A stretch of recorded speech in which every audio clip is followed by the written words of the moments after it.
I, 33F, with my fiancé, 33M, of 3 years, found out he settled for me. Really confused on how to proceed. My fiancé, Tom, and I have been together for 3 years and got engaged only 1 week ago. One of Tom's closest friends, Adam, has never liked me. This is probably because Adam is really flirtatious with every girl he meets, single or not, and sleeps around a lot. When Tom first introduced me to his friends, Adam flirted pretty heavily with me, but I told him I was here with his friend and it was inappropriate.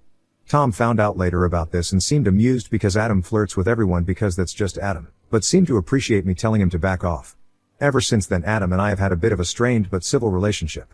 Adam isn't creepy and he did back off, but he still flirts heavily with his friends SOS to the point of complimenting their breasts or butts, and he gets away with it because he's charming, rich, always hosts parties and things and lends his friends shiny new toys or lets them stay at various holiday houses or buys expensive booze, etc. I know all of this because he talks a lot about all this when it's just me and the guys at Tom's place because I live there most days of the week. To note, my job requires some out-of-state travel every week and I still have my own apartment that I bought but rent out rooms. Now, a few days ago Tom was out of town and I rescued his dog from a fire that started on his neighbor's property. I also got his laptop and a few other heirlooms out. Anyway, the fire was contained to the neighbor's property, so I didn't do anything really, but there was a lot of smoke, so I took his dog to the vet. Everything was fine. By the time Tom got a flight back home, things were sorted. 2 days later, before heading out to a New Year's Eve party at Adam's place, Tom proposed, saying that he'd always known I was the one, but this made him realize that he wanted to start this year knowing next year we'd be married. I said yes and spent 2 days ecstatic. Until Adam called me out of the blue saying we needed to talk. He showed me text messages from 3 years ago talking about how Tom had settled for me because this really super beautiful girl that he'd slept with a few times had ended up starting a relationship with someone else and stopped seeing him. The messages talk about how she's the one, and when he met me, I was no Megan but not bad, but that I seemed keen and marriage material. They talked for months about how much hotter Megan is and even made fun of me for telling Adam off the first time because Adam wouldn't date his friends SOS, so they weirdly agreed it was a good sign I wouldn't cheat even though I seemed a bit bitchy. Then Tom started going on about how I had an unusually high libido and got the congratulatory high five from Adam, but again, not flattering to me. Tom made a remark about how I must have been around the block and that he didn't usually like used goods but sex was worth it. This was over the course of 6 months, 2 years ago. They kind of pet-tear out into generic relationship stuff about how he can't come out because he's got plans with me, etc. And then Adam talks about how whipped he is, etc. And then I get to the following message. About a day ago Tom sent Adam a text about how Megan was single and seemed interested in him with Facebook screenshots of the conversation he had with her. He was really excited about this. She initiated messaging him after he'd posted a sympathetic comment on her relationship status change from a week ago, and she messaged him. When she asked him what was new, he did not mention he was engaged. She talks about the good times and confesses she should have chosen him. He admits he was also devastated and thought they were good together, and still no mention of me. The caption on the screenshots he sent Adam was, "What do you think? And she's into me." Adam has responded with, "Hell yeah. I think you have a chance," etc. No mention of me at all. Tom's responded with, "I know, right?" Nothing further. I was pretty upset at this point, so Adam left because I asked. I then logged into Tom's Facebook. I guessed his password was the same as his email. I was right, to check their conversation, and they went on to make plans to catch up in a week when I'll be out of town and she may be flying in to catch up with people and look at moving back after her breakup. He then poked fun at her current city and tells her she should move back and let him know if she needs anything. She tells him he's sweet, but she has to go now. She's initiating all this, but he's not shutting anything down or even telling her he's engaged. Up till this point, I've never even heard about Megan. They don't have more Facebook messages before that except for 3 years ago. Looks like she didn't contact him while she was seeing this other guy. I've been staying at my place making up excuses and just replying to texts, but I feel really numb. I called Adam and asked him why he told me all this when he didn't even like me and was going behind Tom's back. He told me it was the right thing to do by me and that Tom should be with Megan. He was clearly still into her and I could do better. Wasn't I grateful he didn't stay silent about this before I married him? He said I may as well hear it from him because I didn't like him anyway. I said, "Thanks for letting me know and that I had a lot to think about. I am so confused. I feel used, upset, and like the last 3 years are a lie. I feel like breaking up with Tom, but then I'm also still weirded out by Adam and his motives. I have no idea what to do. More info. I'm not going to go for the sunken cost fallacy. I've been thinking a lot, and it's not going to work out. I'm first going to get my stuff out of Tom's place under the guise of New Year's cleaning. There are things there I want back. Also, Tom's Facebook and mine are rarely updated, but he comments a lot. He is more active on Twitter and WhatsApp. I barely use mine. It's mostly work people and family I don't like, or high school people. My friends use WhatsApp or Snapchat. About Megan, I don't blame her. She did ask him what was new in his life. He replied, not much. People can't be stolen if they don't want to. If she's okay hooking up with an engaged guy, then they deserve each other. Maybe she likes the validation. In any case, I'll let her know about me anyway. And yeah, I'm not going to dump him before his date. I don't get Adam at all. Why is he so vested in getting Megan with Tom, and why is he willing to risk alienating Tom and potentially the friends group by coming to me? I don't think he's into me. He has no trouble with women and so far hasn't actually slept with his friends' SOs. Just flirted. I've also seen pictures of Megan, so why'd he come after me when he could tell her Tom is engaged and looking to cheat? Whatever, I need some distance from him too. Arg, I'm cycling through a lot of emotions right now. I'm kind of focusing on work at the moment. Update, I've had the weirdest few weeks ever. I didn't go back to Tom's place after the revelation and just blamed work and plumbing issues and then left for my work trip. The only time I did see him was in group things and just a few car rides and stuff. Then before I left, I messaged Megan on Facebook and told her that Tom was engaged to me, he'd just proposed a few days ago, and the rest was up to her. Megan never responded and as far as I could see, never even saw the message. And Adam texted and called me asking when I was going to break up with Tom. Now, I was really suspicious of Adam so I just told him that I was still thinking about things and that I'd figure something out when I got back.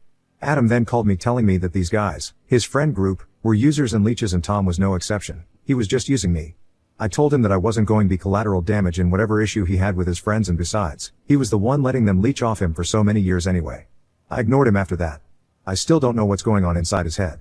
Anyway, I had decided to let the date between Tom and Megan happen and come back from my trip early without telling Tom to break up with him, and this is where things got a bit crazy. You see, on the Friday that the date was scheduled to occur, I got a call from Megan who had arrived in my city, caught up with some mutual acquaintances, and found out that Tom was engaged. She then got my phone number from them and called me to tell me that my fiancé was cheating on me. I told her I already knew and told her to check her FB. She said it was sweet of me to warn her. I told her she was really decent for letting me know and she then told me I deserved better. Apparently, her last relationship also ended due to cheating so she was really furious at her ex, Tom, and men in general and we ended up talking for ages. I even jokingly said that I could see why Tom was so into her because she was really pretty and kind and then she told me Tom was an idiot for ruining something with me and the only thing he had going was good taste in women. I was really expecting the worst from her but she really surprised me with how decent she was. So then I told her not to cancel the date, I was coming back early anyway, and let's surprise him by walking in together. She really loved that idea, I think mostly because she was mad at her ex, and here was Tom being scummy so we agreed to meet me at the airport when I came in. Then I'm not sure what happened but a few hours before I was due to board my flight, I get a text from Tom telling me he missed me and asked if there was any way I could finish my trip early because he wanted to talk to me. I then got a call from Megan about 15 minutes later saying that Tom had canceled the date and she sent me this screenshot of him explaining that he was really attracted to her but he was engaged and he was doing the wrong thing and they shouldn't see each other and apologized for making her come down. Megan didn't come down for Tom, she was just going to catch up on her original trip so she was pissed off that he'd even think that she came down for him. The way it was phrased made it seem like he wouldn't be able to control himself if he was around Megan or something. I really didn't want to see Tom at this point so I told Megan she was out on a dinner thanks to me so I'd take her out as a thank you. Long story short because I don't vividly remember, I got home, went out to dinner with Megan and we both got blindingly drunk. I texted Tom to say I was home, then I invited her back to my place and, according to my housemate, watched some Netflix and Tom showed up with flowers. Megan, really drunk, and my housemate answered the door and there was Tom with flowers. Tom looked really shocked to see Megan and asked what she was going on. Megan told Tom that she lived here now and that we, her and I, were talking about getting married. According to my housemate, we got home drunk and started talking about how much easier it would be if we got married because men are scum or something and then my housemate decided, hey it's Friday night, and started drinking too. Anyway, she yelled to me that scummy Tom was here. I yelled back, I was throwing up at that point, that I didn't want to see him and they shut the door in his face. He was knocking on the door and calling/texting me, none of which I noticed because I was pretty sick the rest of the night along with Megan and my housemate. Also at some point before passing out, Megan and I were showing the messages to my housemate and we start talking about getting married to each, and we updated our statuses to show that Megan and I were engaged. I vaguely remember her doing it. This caused a lot of confusion which I woke up to the next day and just ignored everyone because of how hungover I was but eventually untagged Megan and told everyone it was a Facebook hack. Adam called me, sounding amused I was hungover or maybe still drunk, and asked what that was about and I just told him that Megan thought I was hot and hung up on him.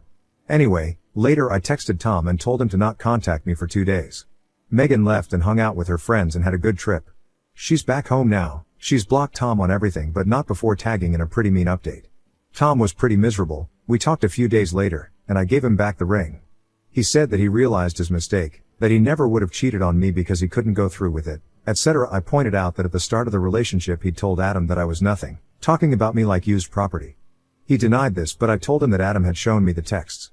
He then told me that Adam had a falling out with the group over some money that was owed to him and this was his way of getting revenge, and I said, even if that is true, he never forced you to talk so degradingly about me or set up a date with an old flame. He said that he'd grown up since then and he thought the world of me and he had cancelled the date, so wasn't that a point in his favor. He also asked me to come home early because he wanted to tell me himself. In a moment of pettiness, I told him I wasn't going to settle for a guy like him, that what he did was disgusting, especially since he knew I was away and I couldn't trust him, let alone want to marry him. He insisted that we could work through this. I kind of didn't. Honestly, I really can't tell if he's being sincere or just wants to save face or hold on to something safe. I asked for space and time to think about things because the way he was pushing was driving me away. It's been a few weeks now, he's been just texting and sending me gifts and stuff. I have been replying pretty generically and saying I wasn't ready. Megan, I actually talk in WhatsApp frequently. She's still on the dump him and run bandwagon but admits he's persuasive and we have a way of really figuring out Tom's intentions because of what he did. Adam, I heard 3RD/4TH hand that he did have a massive blow up in the group about money, doesn't speak to any of them, and hates them all. He texted me about 3 days ago asking if I wanted to catch up. I am so confused, and there's so much drama. I've mostly been burying myself in work and gym and stuff and not thinking about it. I get that people can change and maybe Tom is honest, I just don't know. I need some distance and objectivity but everything seems really confusing. Now on to the next story. Story 2. My wife was recovering from having our first baby. Per the doctor's orders, we were waiting 8 weeks before having sex. She was 24, and I was 26. I felt like we were too young to be parents, but at least we were married for 4 years before conceiving. This was the life I hoped for. I did everything right, according to my family, and it made me feel great. One person I met in my past told me that life isn't as simple and easy as I expected it to be, but I was goal-oriented and willing to follow any successful influencer's advice. I believed fate was on my side. Even with what I'm about to tell you, I still believe fate is on my side, because otherwise, I may never have discovered the truth. On one of the last days of waiting, I got a notification at work that there was motion detected outside our house, and a box was delivered. I only worked 10 minutes away, and it was lunchtime, so I decided to pop by unexpectedly. Besides opening my package, I thought I might be able to seduce my wife for the first time in forever. I stopped for flowers. When I got to the house, there was a really nice car parked outside. I didn't recognize it. My original plan was to knock on the door and have her open it, but I decided to use my key. As soon as I walked in, I heard our bed squeaking upstairs. I barged into our bedroom door, without realizing I broke it. I could not believe what met my eyes. My wife was sprawled out on our bed with our baby's pediatrician. She immediately sat up and grabbed her face, repeatedly saying no in disbelief. The doctor panicked and ran. I didn't care, I'd have him on camera fleeing our house with his loose pants, which meant I'd probably be able to prove he was sleeping with my wife, which would certainly get his license revoked. I noticed the baby sleeping in the bassinet 6 feet away from his mother, as she cheated on his father. My wife immediately began saying how sorry she was. She said he seduced her because he knew she waited long enough to heal. I wanted to throw up, but I was too angry and didn't want to appear vulnerable. I told her she was a sleazy, pathetic mother. I asked her why she couldn't have just said no, why she couldn't have just waited for me to get home. I felt myself starting to break down because I was realizing my marriage was over. I didn't want to forgive her. I didn't want to have sex with her. I told her these things, and she wailed so loud she woke up the baby. My mind started working at a mile a second as I held and bounced our son. I told her that since she was breastfeeding, she could take him with her to her mom's house. Her mother was a strict Catholic, and I wasn't even sure she would let her daughter and grandson move in. She was going to be furious at her daughter's behavior, and I'd make sure she knew the truth at some point. My wife was freaking out, telling me what I already knew, that she would have nowhere to go if we told people the truth. I forced her to move back in with her mother by telling her our house was being fumigated. My mill wasn't too fond of me, so she wouldn't even wonder where I was. After they moved out, a major twist happened. I got an anonymous typed note in the mailbox that said, "Leave me out of it, or you won't be around long enough for a second marriage." I was shocked, but immediately knew it was from the doctor. What a piece of crap. I was very amused when I checked our doorbell camera and found him escaping with his pants down. I went to the police and filed restraining orders on him and my wife. Then, I made some phone calls. I had a big family, including one lawyer. He agreed to represent me. Before the court hearing, my mill was basically forcing my ex and son out of her house, so I had to tell her what my wife did, and how I got a restraining order because my life was threatened. She was beside herself. She told me I needed to come get my son at least, so I did. My wife absolutely hated this, and I think that's why her mom did it. She was so upset with her, but couldn't kick her out. She had trouble looking at her the same way. As terrible as my mill was, she knew how necessary and important loyalty to a spouse was. Then you add the fact that my wife was a new mother, cheating with her son's doctor. Before I left with our son, I heard them screaming at each other, and when my mill told her she wasn't mature enough to be a mother or wife. It was intense, but I'm sure my wife deserved this hellish new reality, stuck in her strict mother's house without me or her son. After the divorce, I was awarded primary custody of our son, and I was able to prove the doctor's unprofessional, home-wrecking actions. He was no longer allowed to practice, so he'll have to find something new to do with his life. I am so happy with the outcome from all this. I hate that it all happened, but this wasn't my fault, so I can only adjust and accept the change. She still calls me often, asking for help or complaining about things. She used to say sorry every time, but I told her to stop. I don't always answer her calls, but she does get visitation with our son. This event made me question a lot about life and relationships. I've realized how important it is to love and trust yourself. I knew I could get through this from the moment I was presented with the issue. I knew I had no choice but to go through it, and all I had was my own strength and willingness to go on. I enjoy my life because it's all I have, and my son and I have a whole new routine.